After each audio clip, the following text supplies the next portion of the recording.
गेली काही वर्ष पाऊस पूर्वीसारखा संयमी राहिलेला नाही. अधिक रौद्र रूप धारण करून आपले पाचावर धारण बसवित आहे. प्रत्येक राज्यात तो उधाण नाचून जातो.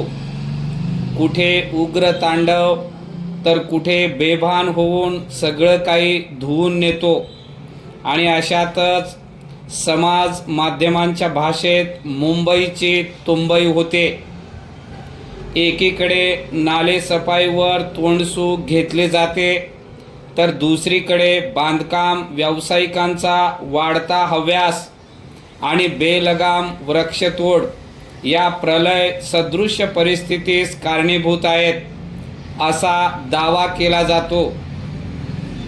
या सगळ्यात निसर्गसुद्धा बिचाऱ्या सामान्य माणसालाच वेठीस धरतो अशी भावना मनामनात रुजू लागते. पण मला नेहमीच पडणारा एक प्रश्न हा की बिचारा सामान्य माणूस कसा वागतो याचे फोटो आणि व्हिडिओ समाज माध्यमांवर का बरे व्हायरल केले जाऊ नयेत? त्याची लाज वाटून तरी लोकांचे वर्तन सुधारेल का? परिच्छेद. राईट टू प्रायव्हसीच्या नावाखाली परवानगीशिवाय कोणी कुणाचे फोटो आणि व्हिडिओ काढून समाज माध्यमांवर टाकू शकत नाही हे खरे असले तरी मुंबईच्या रस्त्यावर रोज कचरा टाकणारे 50 मायक्रॉनपेक्षा कमी जाडीच्या प्लास्टिक पिशव्या राजरोसपणे तयार करणारे कारखानदार, त्या सर्रास देणारे दुकानदार आणि बेजबाबदारपणे त्या वापरणारे नागरिक यांना जाब कोण विचारणार? पावसाळ्यात डेंगीसारख्या जीवघेण्या आजारांचा प्रादुर्भाव वाढतो, पण वर्षभर पान, तंबाखू, गुटखा खाऊन इतरस्त थुंकणारे आणि सार्वजनिक ठिकाणी निर्लज्जपणे कचरा टाकणाऱ्यांचे फोटो नावासहित का देऊ नये असा साहसी सवाल माझ्या मनात वेळोवेळी येतो. पण प्रश्न तोच आहे ना, जगातील सर्वाधिक लोकसंख्या असलेल्या लोकशाही जिथे बहुतांश व्यवस्था कोलमडत चाललेल्या आहेत तिथे भारतीय राज्यघटनेतील भारतीय नागरिकांची मूलभूत कर्तव्य दर्शवणाऱ्या कलम 51 ची पायमल्ली झाली तरी विचारणार कोण?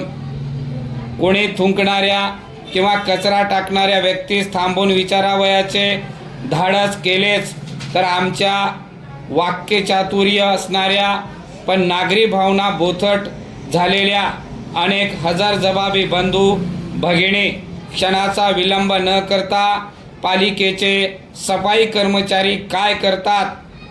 मग त्यांना त्यांचे कामे चोख करायला सांगा की आमच्या प्रभागात कचऱ्याची गाडी रोज येत नाही, तिची वेळ नक्की नाही, आम्ही कचरा घरात का साठवून ठेवायचा अशी हुज्जत घालण्यात धन्यता मानतात.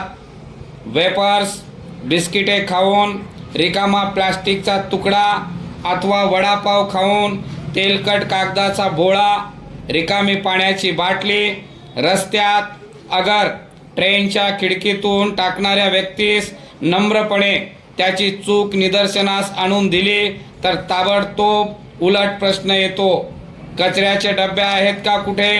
दाखवा तरी. अरे पण जोपर्यंत वडापाव, समोसा, बर्गर, वेपर्स त्या पुड्यात असतात तोपर्यंत तो पुडा स्वतःच्या बॅगेत किंवा पर्समध्ये ठेवलेला चालतो. पण ज्या क्षणी ते अन्न स्वाहा होते तो पुडा, चॉकलेटची चाकी ती ताजे होते. परिच्छेद.